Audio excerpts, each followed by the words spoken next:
welcome to More Than Medals by Crossing the Line. Today we're going to be speaking with Jessica Tuomela, who is a great friend of mine who competed alongside me in paratriathlon, but prior to that had a career in swimming as well. Jess is a blind athlete, and she shares lots of insights about how her life is unique and different and also amazing. You'll hear about her bravery and her pursuit of various different sports as well as many different careers. It's fair to say that Jess has worn a lot of hats. And to tell you more about it herself, here's Jess Tuomela. I am so excited to have Jess Tuomela on the podcast today. She is here to talk about her experience as an athlete, but as many other things. As an introduction, Jess is a woman who has worn many hats. She was a Paralympic silver medalist in the 50-meter freestyle, a Commonwealth Games bronze medalist in paratriathlon. She's worked as a massage therapist. She holds a performance psychology diploma. She has a master's degree in social work and works as a mental health therapist. She also trains working dogs, including those that specialize in scent trailing. Jess, does that about cover it? I think so. Whose life is this? The internet says it's yours, but feel free to correct me. I think in this case, the internet is correct. Heck yes. Okay, amazing. Thanks so much for being here. I'm so excited to talk to you. Jess and I met, just for context, on the paratriathlon team. I don't know, maybe when I first started, so 2019, something like that. Something like that. Yeah, at the time when Jess was competing in paratriathlon, and she has always been a person that I've looked up to for her humor in response to disability. I feel like Jess is always so comfortable to laugh at herself and laugh at me affectionately, and I think that's really awesome. I'm glad that you're in the same boat. 100%. But just to rewind further than our first meeting, I'm curious, Jess, can you tell me a little bit about what you were like as a kid? Oh, as a kid. Yeah, that's a really good question. That's kind of funny. I don't know that anyone's ever asked me that. I've done lots of interviews. Try to mix I it like up, that keep question. it fresh. No, it's good. I think I was basically the same as I am now. That sounds about right. Yeah. I always wanted to do things. I wanted to be involved in things. I would insert myself in places. Heck yes. I wore lots of hats then. Smaller ones. Much smaller. I have a tiny head. So, yeah, I think I was very similar to the way I am now. I grew up as an only child, but I had a really big extended family, so lots of cousins, and to play with them and to be a part of the family. I mean, there were no excuses. You just did what they were doing. So I learned how to climb trees better than they did, and I learned how to throw rocks better than they did, and all those For context, things. so that people don't just think you're a menace, can you tell us about your disability? Oh, I might still be a bit of a menace, but That's also true. So I was born with a condition called retinoblastoma, which is cancer of the retinas. And usually it's hereditary. We didn't know anyone in my family who had had it, so they weren't looking for it. And by the time they realized what was happening, they had to remove my left eye right away. They were trying to keep it from spreading to the right eye. And it didn't really work, unfortunately. So then they started with radiation and chemotherapy, which, to age myself, was in the 80s when they didn't put lead aprons on you because they didn't know they were supposed to. Did you say how old you were at this time? Like for radiation, kind of like between the ages of like 2.5 and 3.5. Aw, yeah, really tiny, little baby. I did all of my treatments at Sick Kids Hospital in Toronto. They were incredible. From what I hear, I really don't remember. I do have some good memories from there, like racing IV poles up and down the hall. So there's that menace part again. So, but by the time I was 3.5, they realized that the treatments were not working, and so to keep the cancer from spreading to the rest of my body, they removed the right eye. So I went completely blind by the time I was 3.5. And at that point, I'm not a cancer expert by any means. Does that mean that you would have been cancer free? So technically, I'm a cancer survivor since then, and the incidence of it coming back is pretty high, which might be one of my driving forces of living like a menace because Well, you can. why not, right? Like, why not live Yeah. life? Why not experience things? Feel the And value of so, every day.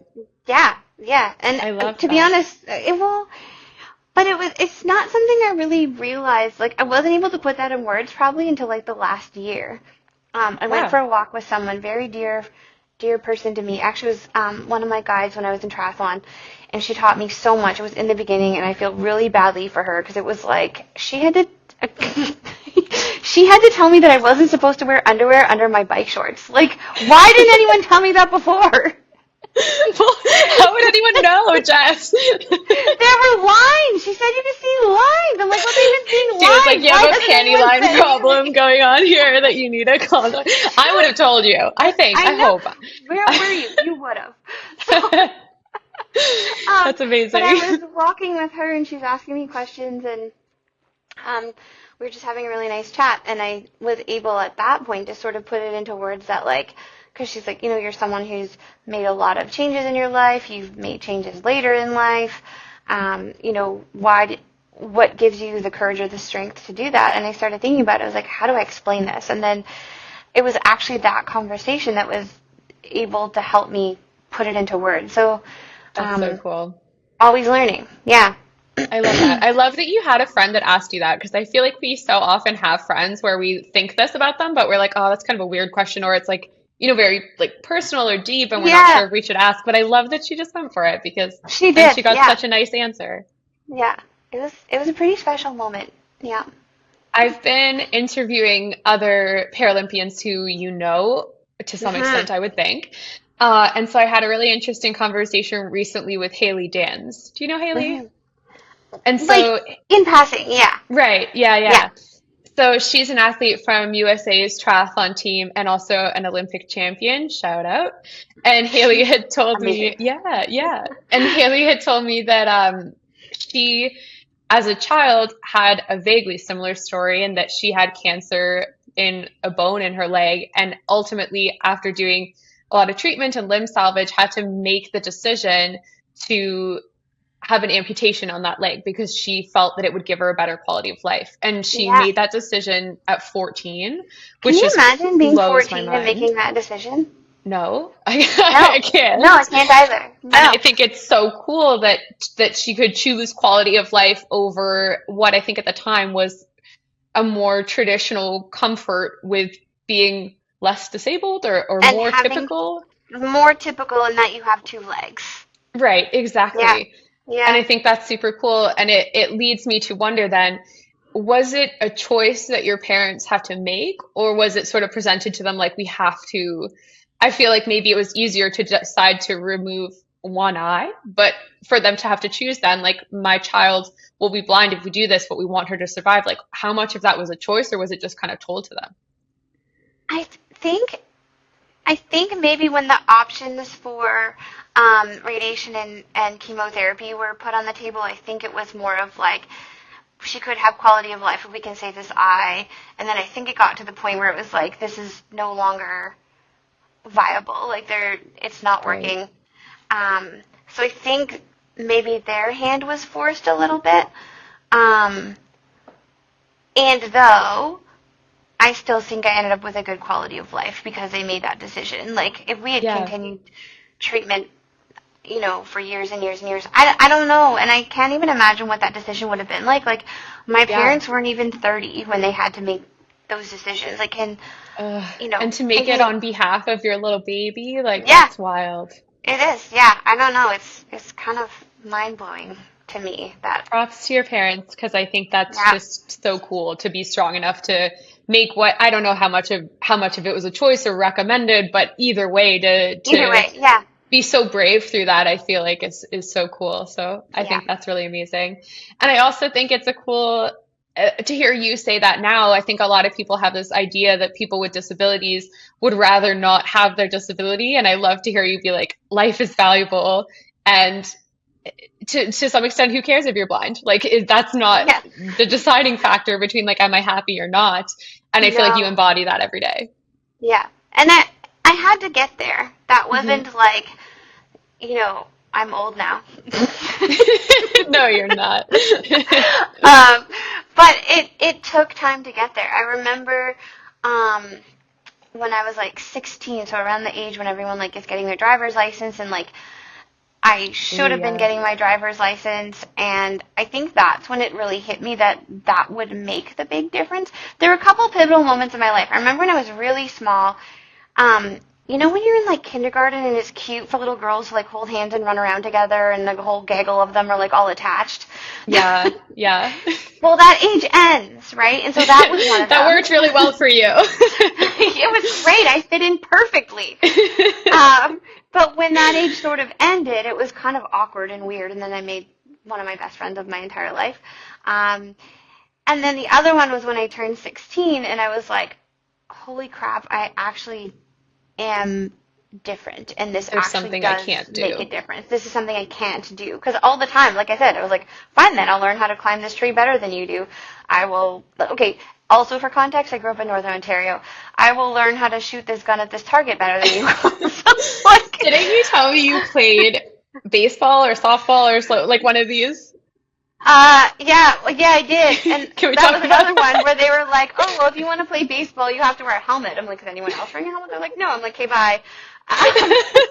So your baseball career ended not because you couldn't see the ball, but because you were not going to wear a helmet. Absolutely. I love it. It's so awesome.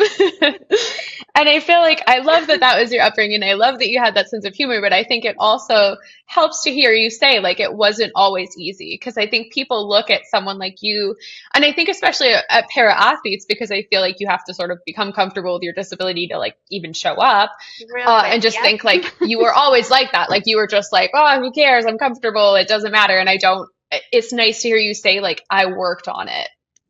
And I still work on it. There are days when I have pity parties because I'm blind. Like I allow myself to have a pity party for one day.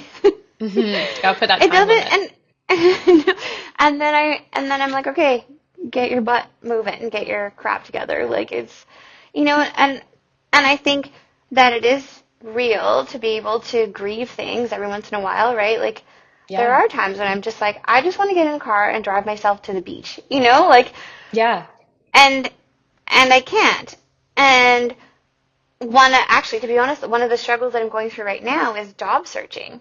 And there have been so many jobs that have popped up that have been like, you must have complete vision. And I'm like, for what? Why do they even think of that? Like, how do they even think I of don't, that? I don't even know. I was like, why?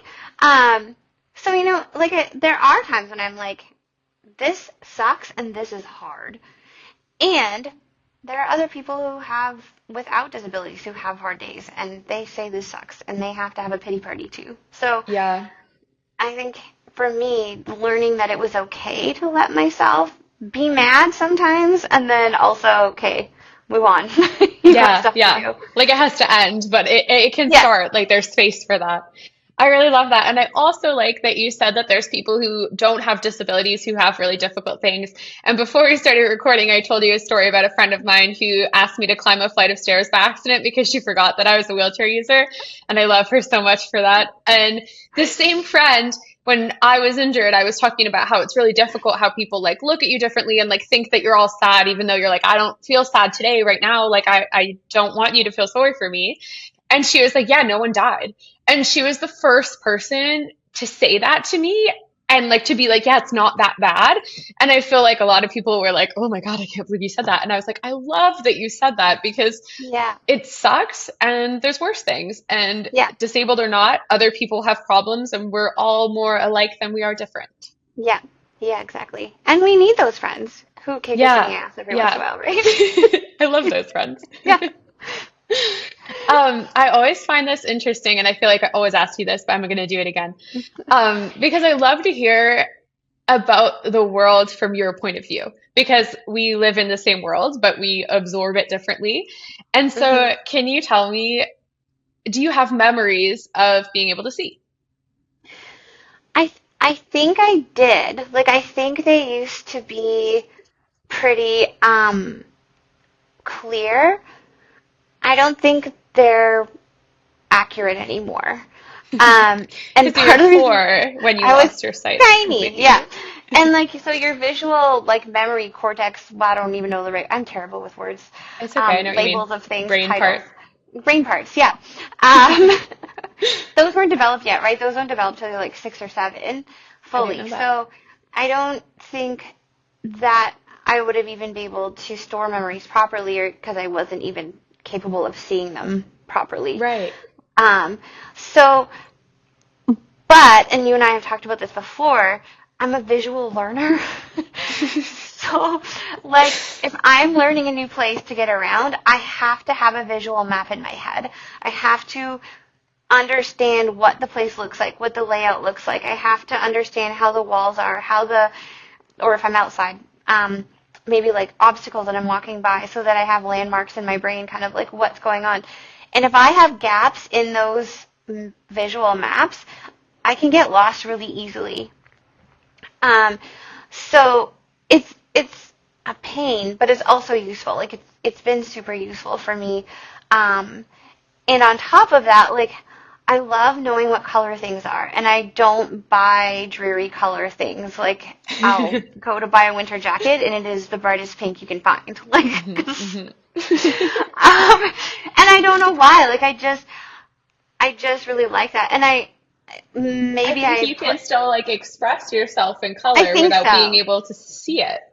Yeah, and I think like because there is symbolism with colors and stuff, right? And there is like Hmm. kind of I don't know, sort of what's the word? You're setting a tone or Like an setting a mood. association. Yeah. Yeah, and like To vibe. you know, yeah, vibe. That's the word I wanted. So when you're like, even when I was in my, working in my therapy office with people, like there's not like loud clamoring paintings all over the wall, right? Like You it didn't had paint it nice. red. No, we want people to be calm. So like, there's a lot of nice blues and like warm colors, and I had a lot of like ocean themed things because I think the ocean is just I love the ocean. Um, and so like I sort of take that forward like with my even dressing for work.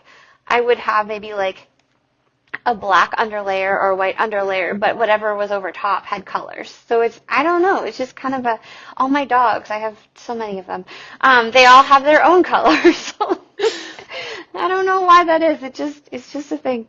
I like it. I think it's really nice. And it's so interesting to hear you say that you're a visual learner. And I wish we could like download your memory bank of what things look like, because I just think it's so cool It'd be that interesting. they're different but the same. I would love to know. I wonder if one day anyone can do that. They should find us. Do it to I you. think so. I agree. Future scientists come for us. Yes. Um, I think that's so amazing. Can we talk about you as an athlete? How did you discover sport? Oh boy. Tree climbing. No. Um, Because they do make you wear a helmet for triathlon. yeah, but everybody else is wearing a helmet. This is true. This is true. And they should make us wear a helmet for triathlon. Yeah, that's true. That's true. They're not making me. I'm choosing it. Yeah, I would wear one anyway, I think, when you're going Yeah. Hmm. 50K an hour on the back of a tandem helmet. Yes, please. Terrifying. Um, how did I get there? Uh, I grew up in a very outdoorsy family, so I didn't know it, but we were poor. I had no idea, no clue. When did you And find out? How did you find out? probably not till I think I started realizing sort of maybe kind of into like grade 8, grade 9, because at that point I had chosen to go to the school for the blind so I could play sports. Um, and I was around like people of different socioeconomic backgrounds at that time. But then I went back to mainstream high school in grade 10. Ontario had 13 years of high school at that, or 13 years of school at that time, so I did OAC. So I don't even know that I realized it until I went away to university. And you had to like sort of start managing money yourself. Yeah, and being around other people, I'm like, oh, Oh, they rich. oh, I see. That's really funny. Interesting. I was never for wanting, right? Like we always had food. Right. I always had I was dressed well. I was warm. I was well looked after. Wearing bright colors. Oh yeah. I just didn't know. Sport. How did I get into sport? So what we did was, it's a good question. What we did was just the wilderness was my playground. Like we went camping. Those were our trips. I never went anywhere. I didn't even know what traveling was like until I started swimming actually, and started traveling with swimming. Yeah, and I think I'm glad I grew up that way because I learned a lot. So I wasn't even really in organized sport. I just knew that I liked doing those things. Like even in gym class, I remember. Yeah, and I was so frustrated because they didn't know what to do with me in gym class, and like I wanted to do all the things. Like dodgeball was still allowed in school at that time. They didn't want me playing dodgeball, and I'm like, this is dumb. So gonna hurt me just as bad as everyone else who gets hit. Yeah, and that's pretty literally much. the point. Who cares exactly. Who cares if I get hit Everybody's getting hit. That is what we're supposed to be doing. So I don't know. I don't really know where it came from because like my dad grew up playing hockey. And I'm trying to think of like, was anybody in my family that grew up like in organized sport? Not really, but we were always like doing things. So I think that's sort of where it came from. And then I was really wanting to play sports in school and then realized that it wasn't going to happen in mainstream school. And so then that's when I was like, I'm going to the school for the blind. Was the school for the blind a good experience? It was a good experience for me. But I only stayed for 3 years. I went and I think if I had stayed longer, maybe it wouldn't have been, but I went, I think, for as long as I needed to go. I learned how to play a bunch of different sports. That's where I really learned how to swim, because up until then I had failed swimming lessons 3 times. Terrified Can you to be water. imagine, like, the instructor, like, just, you know what I mean, like, so ill-equipped to manage a blind athlete, and then just being like, nah, failed. Like, like, this is on you. You have failed, not her. It was so bad. Christ. Yeah.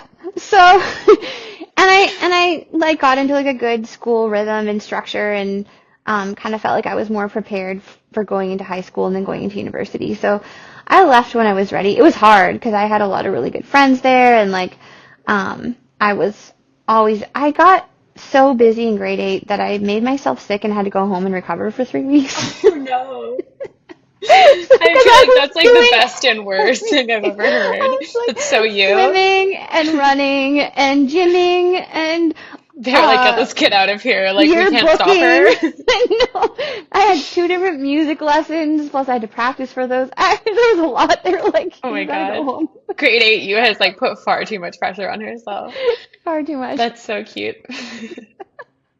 So, yeah, that's kind of where it all came from. This is just a completely random question, but did you learn to read Braille there?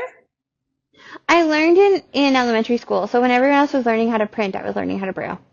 Oh, that's so cool. Yeah. Sorry, my dogs are going to join in the conversation. No, I love that. Bring them in. Hi, Lucy. Why don't you tell us about your dogs since we're talking about them? Since they're talking to us. Either way, whatever, yeah. So we have a full house.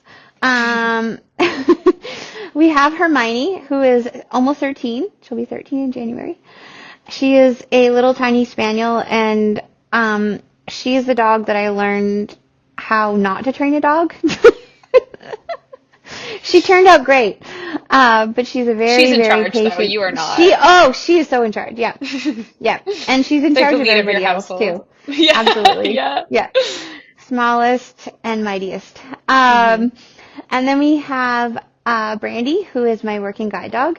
And I had the privilege of finishing her training during COVID. My previous dog retired, and then there were no guide dog schools except this one organization. And so they allowed me to kind of turn her into my COVID project, and she's worked out well. That's so And cool. then we have Lucy, who is our discriminant scent trailing dog, which is a big fancy title for she finds missing people, but more specifically, she finds exactly who I ask her to find who's missing. So if Leanne, you decided to take yourself for a walk and somehow, I don't know, got stuck in a snowbank and we couldn't find you, then we would send Lucy and she would find Leanne. It's like a really nice story, to be honest. You need a scent It's not that kit. theoretical. Yes, I do. Yes, I do. So Jess provides, well, you can buy from Jess's business scent, what's it called?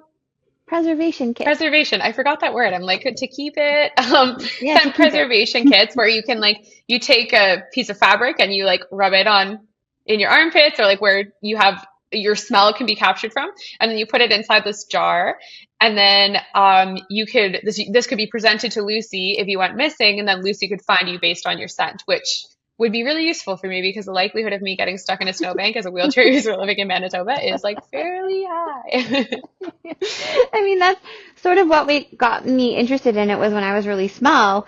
I don't know if you remember this, but the police officers would come into school and they're talking about safety and if you get lost, then you need to find a police officer. You should find a security guard. And I'm like, but I don't know who that is. It's gonna be a little hard for me. So I was always that's what funny. happens if I actually get lost? Oh. And so now Lucy will find you. Now Lucy will find me. I've been training a bunch of pet dogs to do this just for fun. Oh, I love that. And the dogs love it and the owners love it and it's a lot of fun. And I probably have about 10 dogs in Victoria who would find me. They won't find anybody else. If you got lost, it would not be difficult. You would be chased down. It would be what's that thing from 101 Dalmatians, the Twilight Bark, where they're all barking to each other? Yeah, that would be it. This would be, what would happen to you if you went missing? But that's super cool. I love that you, maybe from your experience of using a guide dog, learned about dogs, and then were able to adapt it to this other purpose. I think that's really cool. Yeah, pretty much. And now we have a backup for Lucy. He's only 8 months. His name is Seeker. And he's a lot of fun. And he is also learning to sniff out TCA, which is another fancy word for cork taint, which is something that can get into barrels or taps or hoses, any of the equipment in wineries. So people think that the wine gets tainted via the cork. Can actually be a fungus that's spread through other things. So he's going to be on the job for that too. Yeah. You are just trying to find ways to spend your days in wineries. I see you. Well, yeah. I mean, why not? It's amazing. You're so smart. You've really set yourself up for success here. One winery at a time. Valid. It's completely valid. I love it so much. So as an athlete, not that this is the only thing that we're interested in about you, but I feel that's something that is unique. You're a swimmer. Mm-hmm. As a swimmer, do you have a tapper? Can you tell me what that is? Yes. So when you are competing in swimming, you are required to have what is called a tapper, as Leanne said. The tapper is essentially someone who hits you on a body part. Mine was my head. Generally, I think it's people's heads. Your head is most above the water. Exactly. Yeah. Hands are hard to get. Backs are hard to get. So generally, it's your head. And it's just really fun game of whack-a-mole. How do I get their job?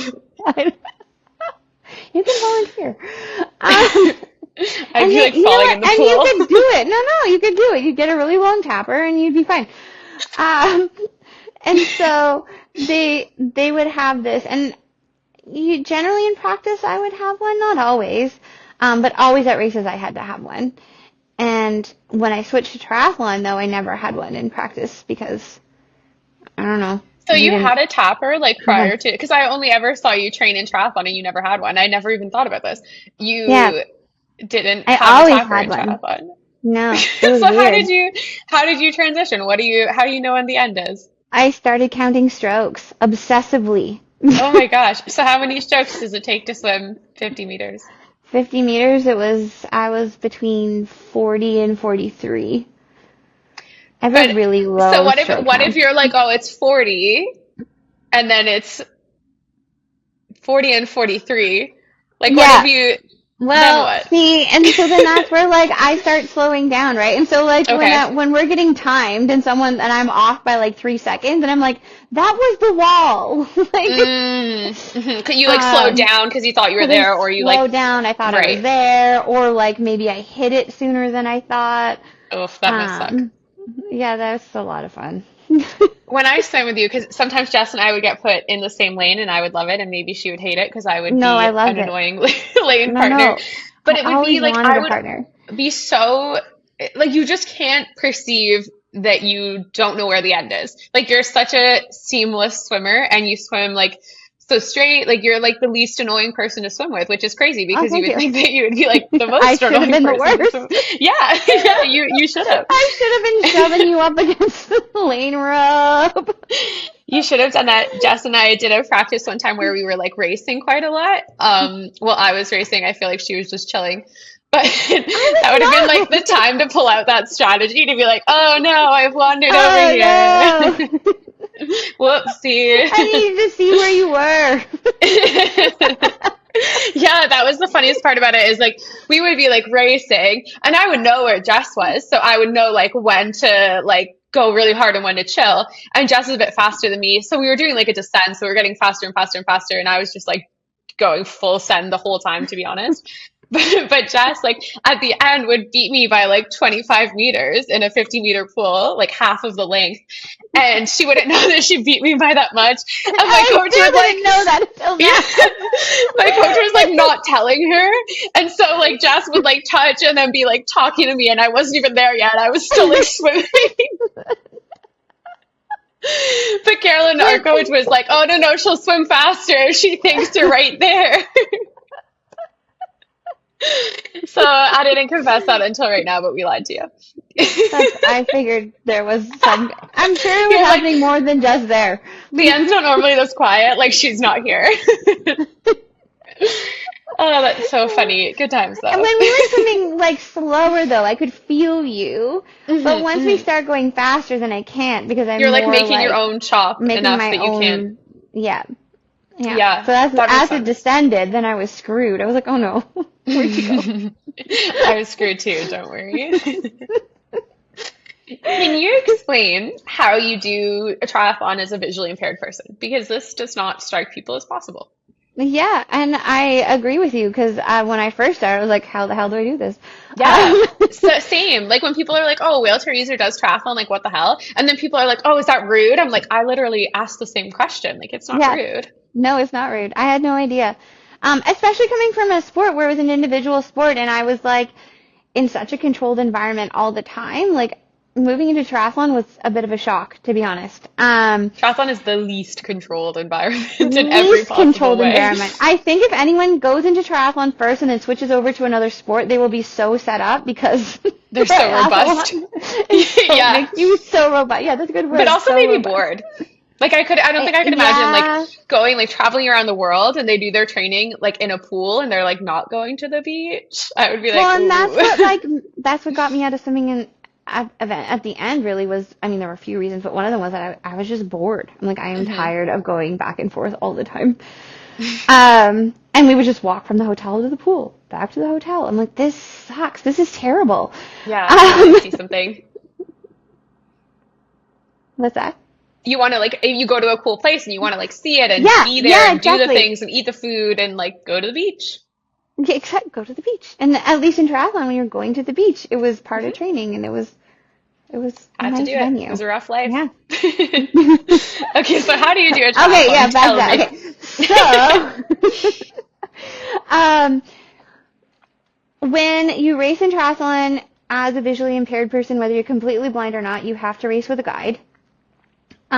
So it actually turns into a team sport, which is really cool. I love that part. Um, and it has to be the same person all the way through. And I didn't know that. also, yeah. And except in Ironman. Okay, so let me go back. Oh, like you World mean within the triathlon race? racing. within Yeah. the race. Like they Yeah. can't switch. I never even thought of Yes. that. That would be kind of smart. Anyways. It could be fun. I thought it'd be fun, but you're not allowed. So in world triathlon racing, all the way up to the Paralympics, you have to race with the same guide per race, so you can't switch. Yes. In other long distance races, you can switch out, like Ironman and that kind of Cool. stuff, which makes sense. In case the guide can't hack it. Yeah, I mean, it's a long way. Not uncommon. No. You guys are fast. So, on the swim, we swim tethered, so we're tied together. You gotta really like your guide because there's a lot of like, there's no personal space. You're not Like, allowed there's to no touch it. personal. There's so much like touching and punching and spitting and snotting. Like it's. Ew, yeah, I didn't even think of that when you're like breathing because so like the other the guide is like kind of in the armpit. Athlete is kind of in the armpit of the guide, right? Like you would Yeah. tuck in there to be You like tuck in as much in as a you can. hydrodynamic position. Yeah. And so when they go to breathe, they're my just dog like breathing on your On face. space, yeah. And so, Love it. yeah, so and most often than not, more commonly now, people are tethered at the thigh, so then we can finish our stroke as much as possible. Some people Where did they used swim to be? Like at the waist? the waist. No, crazy. Yeah, and I've tried it once, and it was like, this is awkward. This is terrible. Let's not do Because this. your tether would be as you like complete the stroke, your tether would be in the way. Very much. Yeah, exactly. But it also makes people who are uncomfortable in open water, even just swimming, period, like it makes them feel a little bit safer. For me, it was obnoxious. So, but I will tell you, open water swimming was terrifying to me when I first started. Yeah. It was, yeah. I would go like I 100 meters remember- and put my head up and be like, how far did we go? This is terrible. I remember John was talking to me as another blind athlete who was on our team when I did my first race, and he was talking to me about like I was nervous about swimming in open water, and then he started talking about what it was like for him to swim in open water, and I was like, oh, you know what, you win. Like I think that sounds scarier.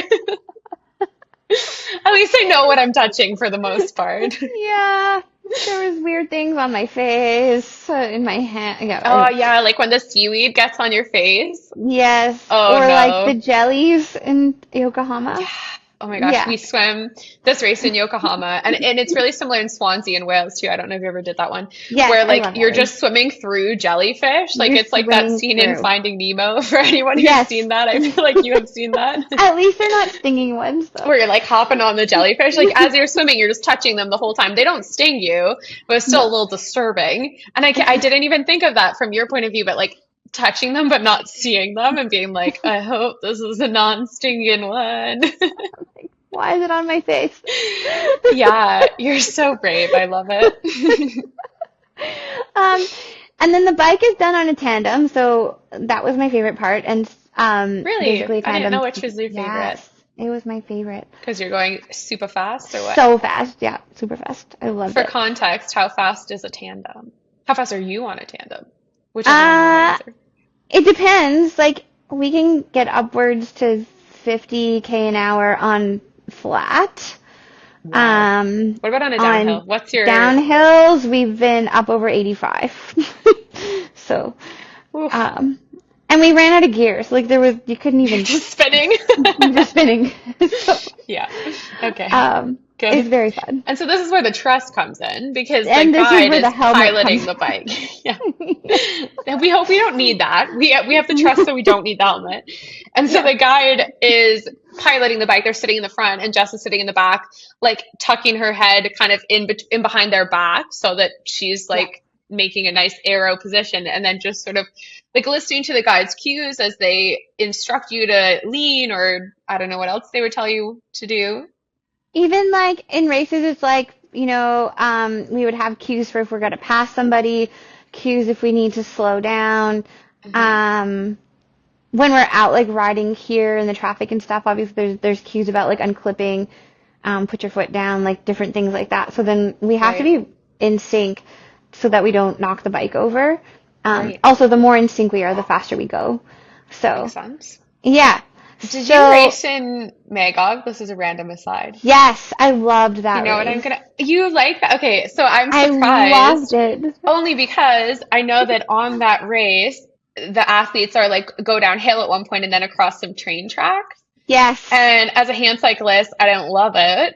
I And then can I thought of imagine. you. Like, how was that for you? So that would be one of the cues is lift, and so we would stand, put the pedals flat, and stand going over the train Wow. tracks. Yeah, Were you frightened doing that or no? yeah. I think the first couple of times I was, we raced there twice, Okay.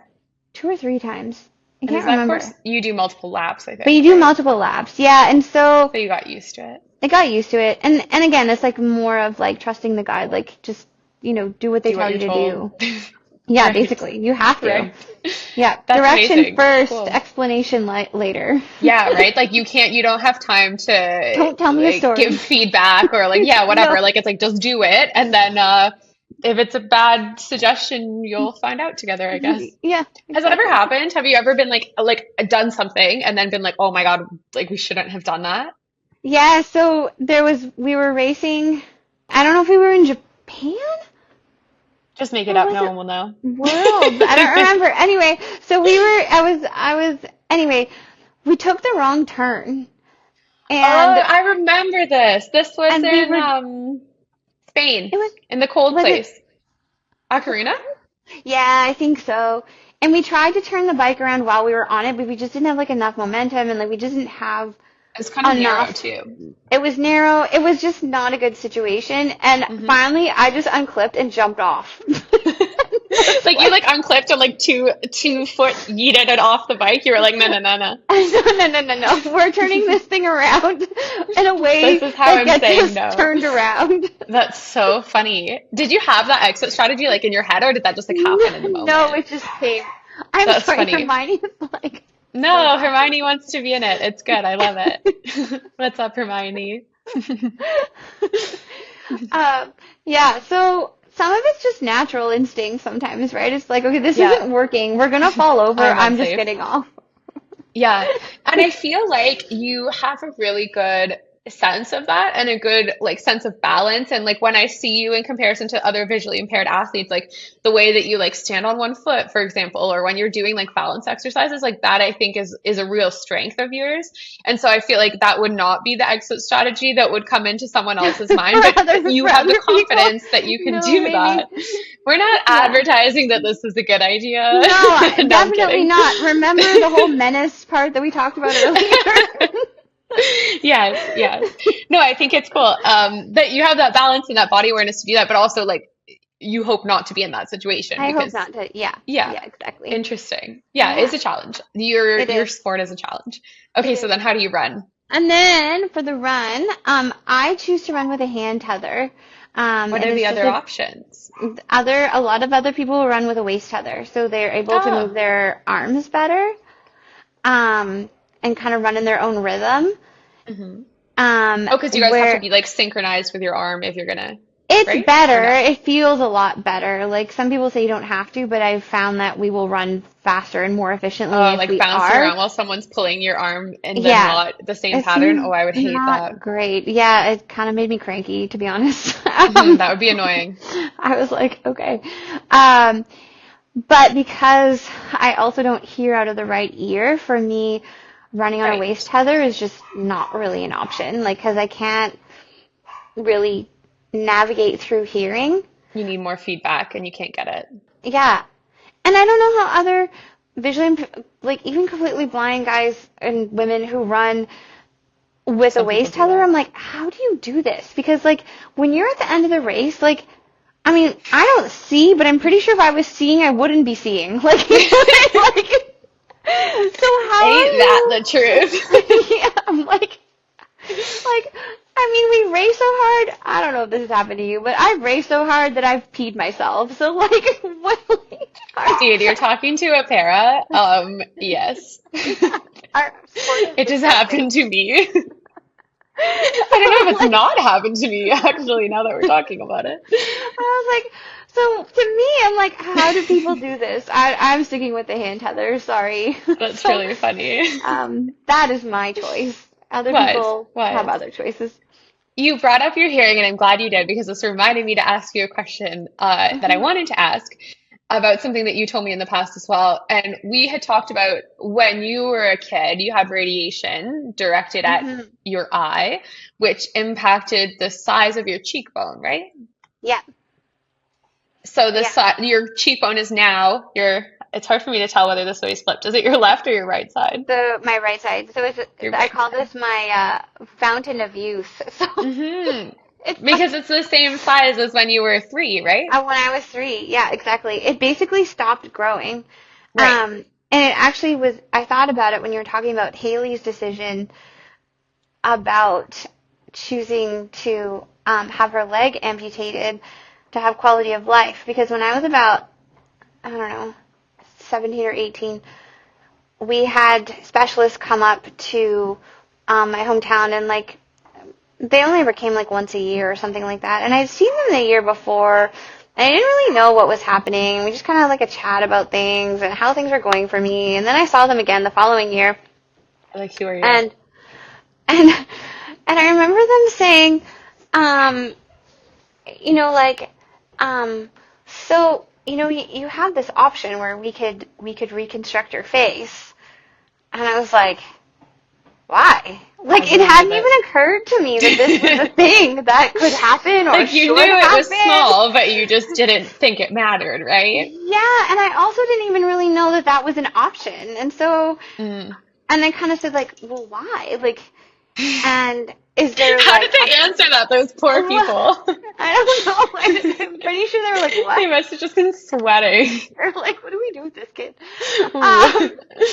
So then I was like, well, like, what does it like, I mean, I didn't use these words because I was 17, but like, what does it entail? And Yeah. it was What are like you this gonna do? 18-hour surgery of like pulling your whole face back and moving bone from somewhere else and putting it there and then putting it on and then putting your face on. And then there's this big long recovery period. And I know, right?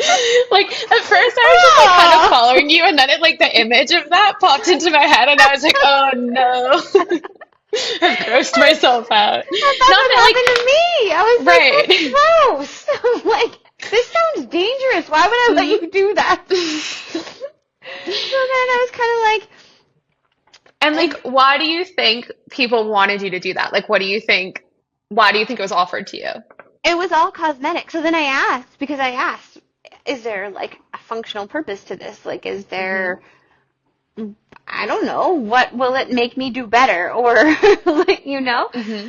and it was all cosmetic. And I thought about it for a minute, and it was like, there's a lot of this might not work. There's a lot of recovery to this. It's a huge surgery, like 18 hours. Good Yeah, that's wild. grief.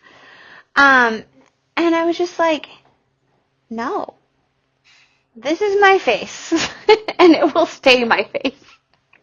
I think it's kind of funny when you imagine like what they were thinking too, because they were probably like, we can give this poor blind child like this I more know, beautiful face. Like, this I'm more sure, beautiful like face.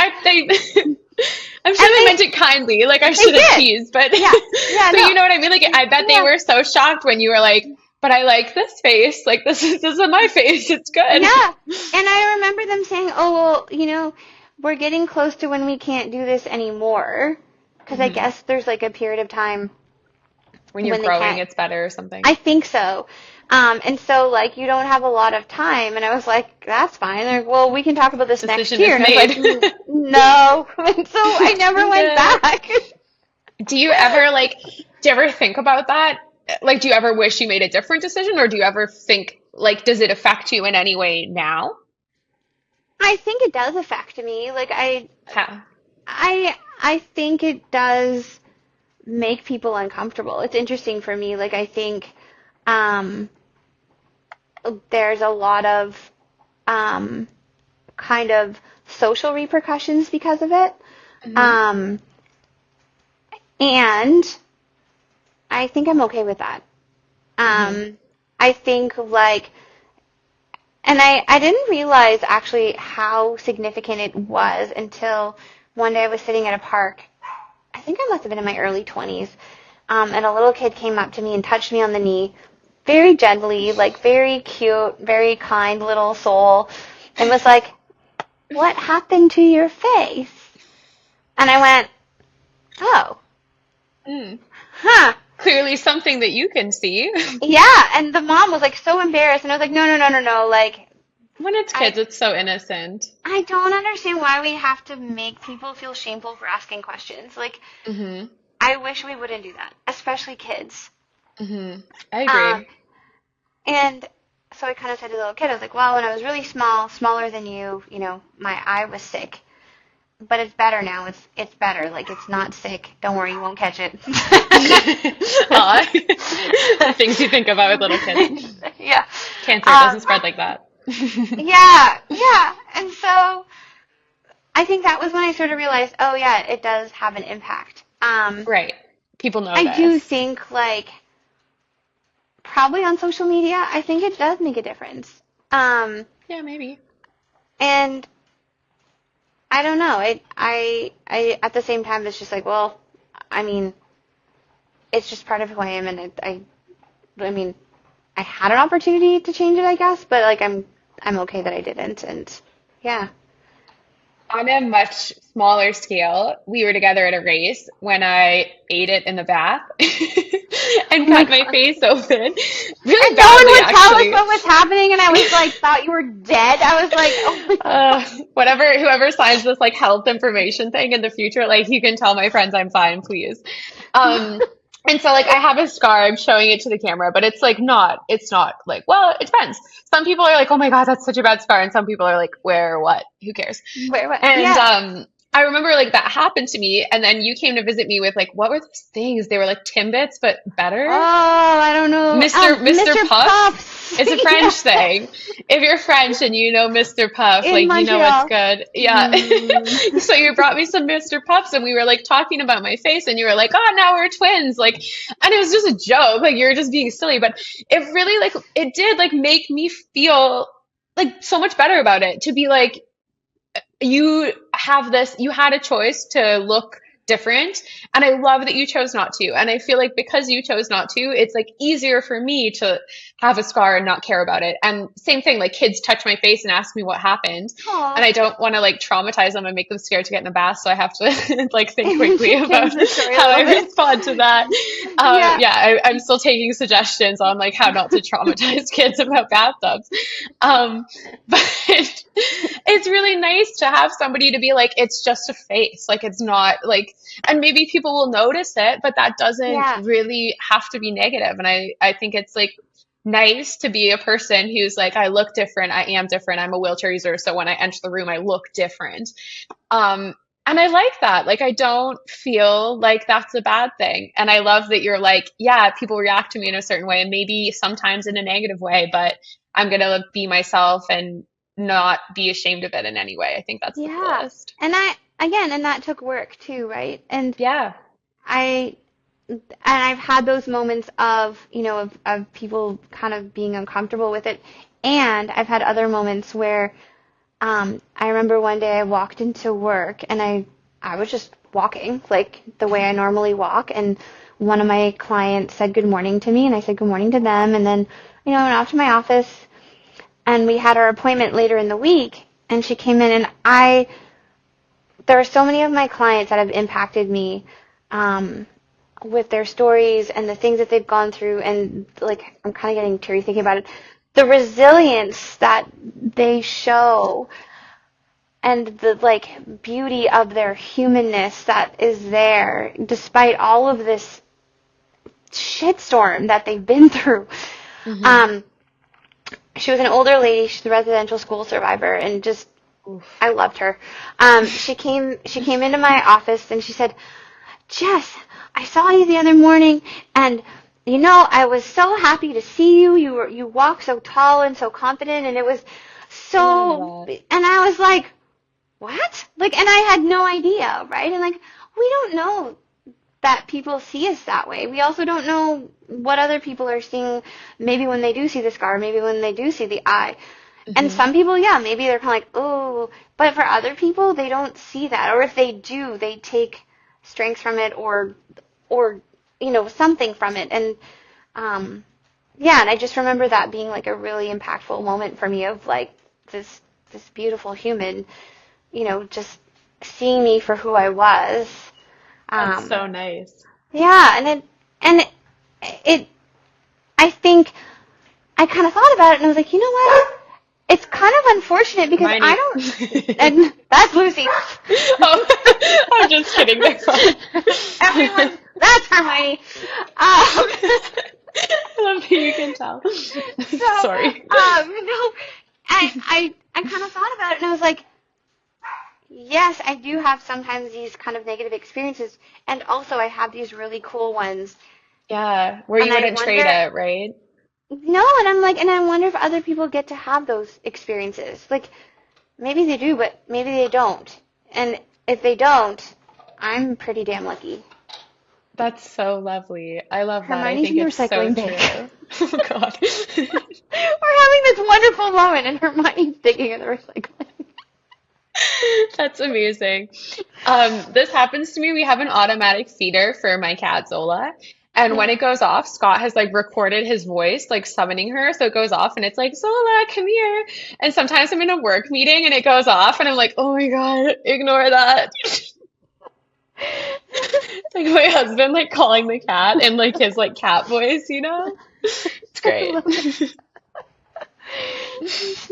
This reminded me when we were talking about how people see each other. This reminded me of a question that I wanted to ask you about how you see other people. And I just finished recording a podcast with Austin Smeek, who says what's Oh, up, no. and told me a story that I'll have to tell you when we're done recording about how he met you. And I don't know if you remember it, but it was like a morning greeting that he gave you that was not exactly PG. We'll talk about it. But he Okay. says hi. But I was explaining to him how I was like trying to describe him, but not from appearance, so that he would know, so that you would know who he is. And like you talk about who someone is, but then when you kind of talk about like what they sound like, and I can't do an impersonation of his voice because like my voice is not that deep. So I had to describe him a different way by voice. And it makes me wonder, how do you know what people look like? And do you care? That's a good question, but I got sidetracked because I heard something popped into my brain when you were talking about describing people. Tell me. And I've noticed, and only now because you've kind of put it into my brain, people have to describe people to me as who they are. Mm. And that's kind of interesting.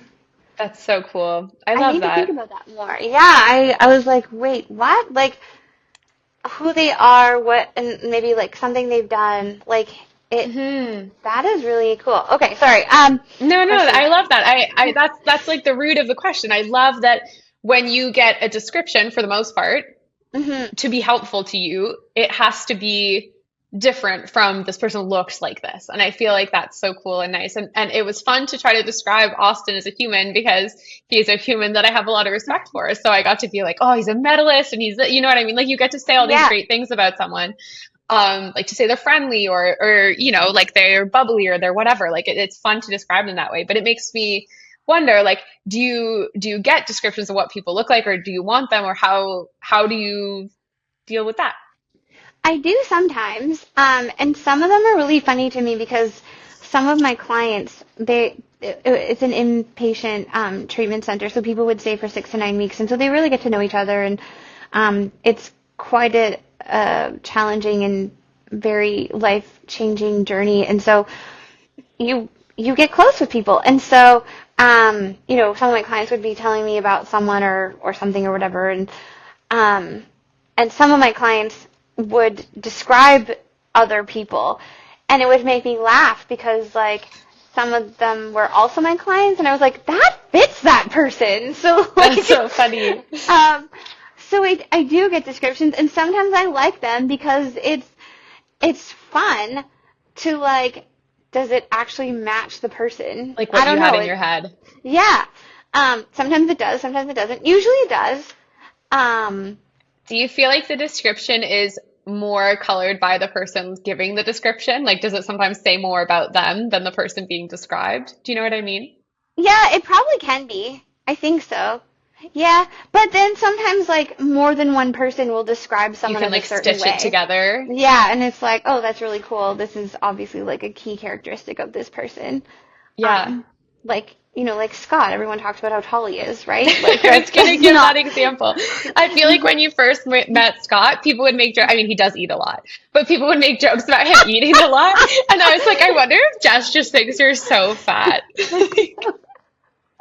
Because like that's like the joke that he like eats a lot and that he's big, and nobody says like we mean big by tall or like big by like you know what I mean, like a large stature. Yeah. I'm like, I wonder if Jess thinks that you're like 5 feet tall and like 5 feet round, like she does. Like you're just curious. He's a gnome. I feel like you would be able to like sense that from No, like because you're very and his voice is like from above my head.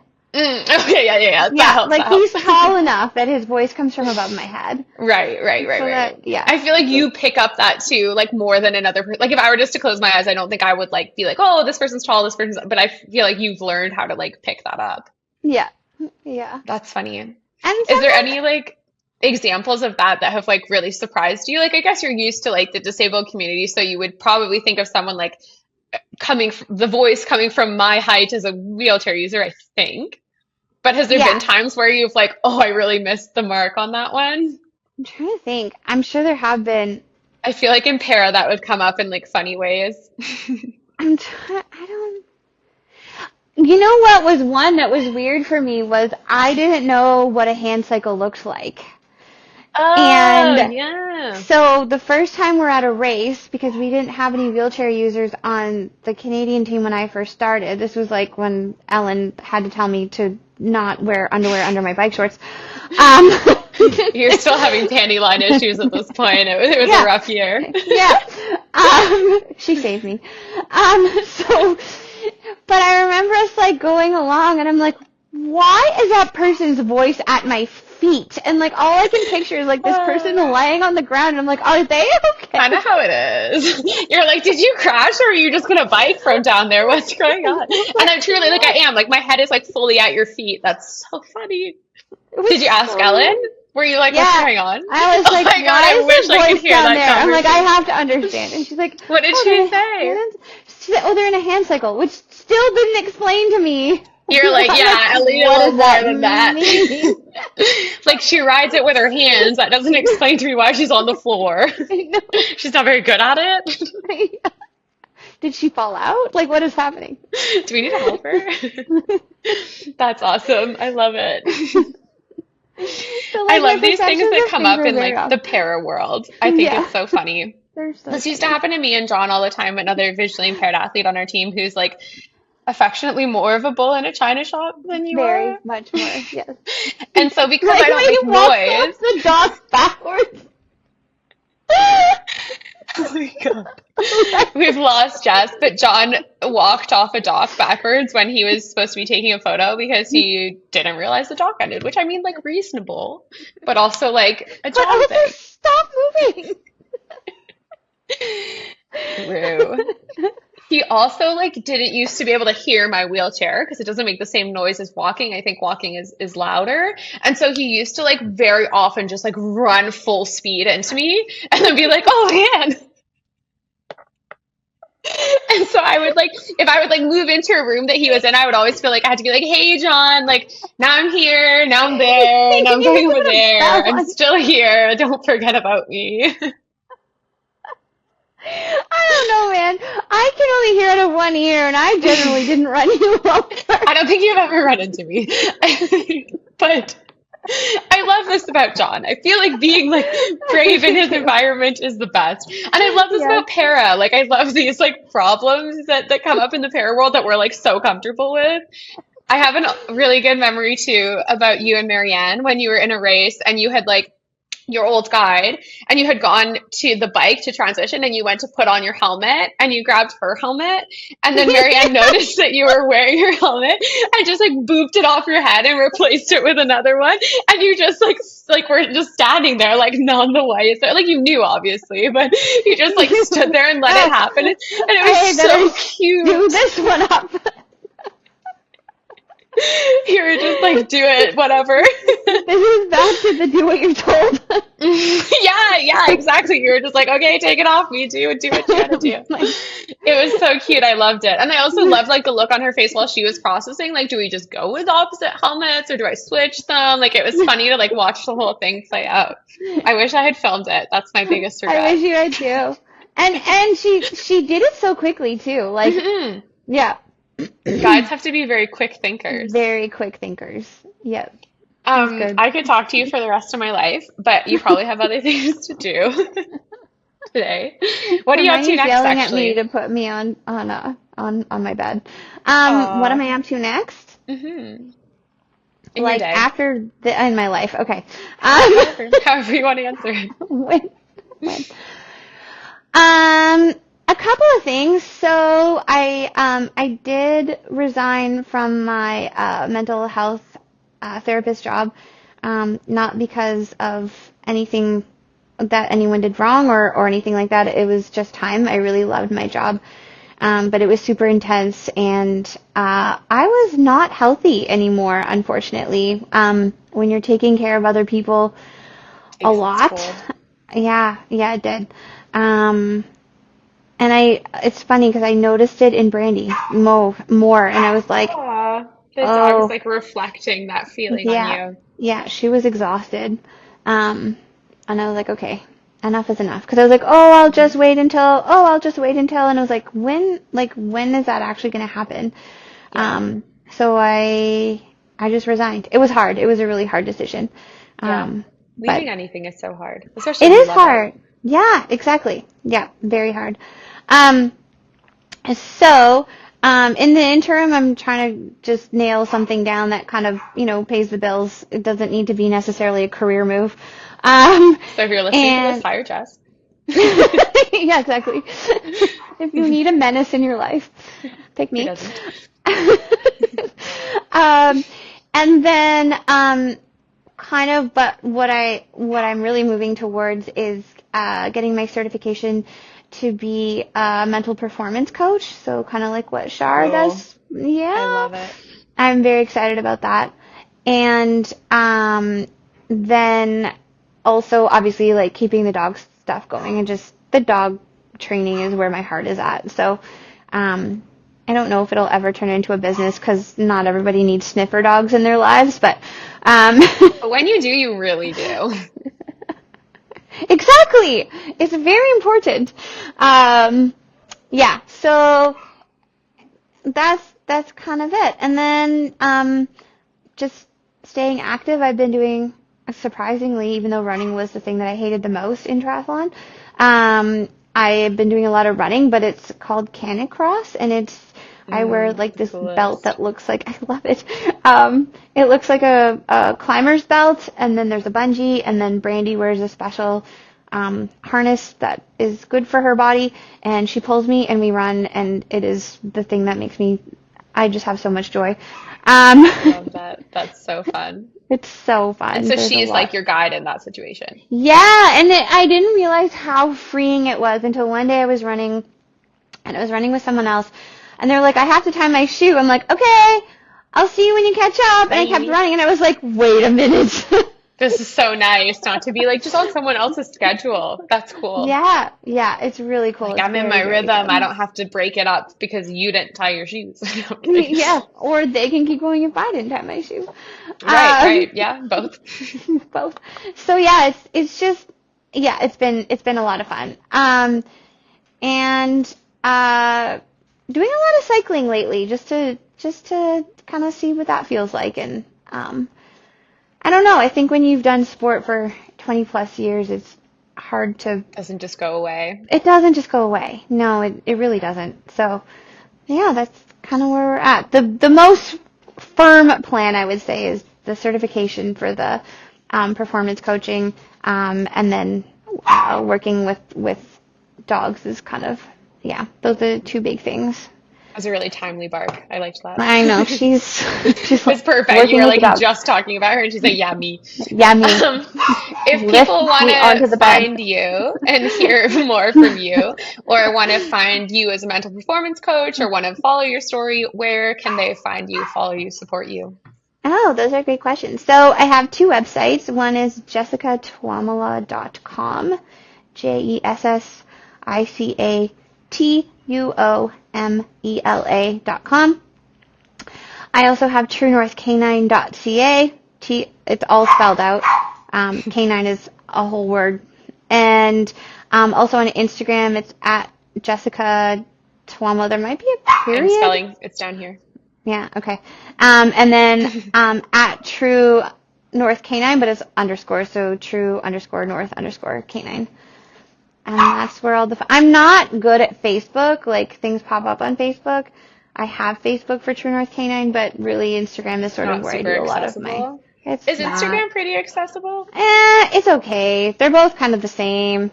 I just don't have patience to do both. Big social media platforms, be more VI accessible so we can follow Jess. Yeah, do that. Small ask. Okay, thank you so much for doing this. This was really fun. I love catching up with you. We should do this more often, recorded or not, I don't care. I agree. It was really great to hear your story, and I feel like a lot of people can benefit from your insights into how you navigate the world as a disabled person and even just as a person. So thank you so much. This was really fun, and Thanks. I miss you, and I hope to see you soon. I miss you. Kiss the dogs for me. Okay. Bye, Hermione. Thank you so much for listening to More Than Medals today. This has been Jessica Tuomela, and we're so happy that you joined us for some laughs. If you want to follow along with Jessica, you can visit her website, truenorthcanine.ca, and find out more about the incredible work that her dogs are doing and how you can get your own scent trailing kit. Thanks so much for listening, and we'll see you next time.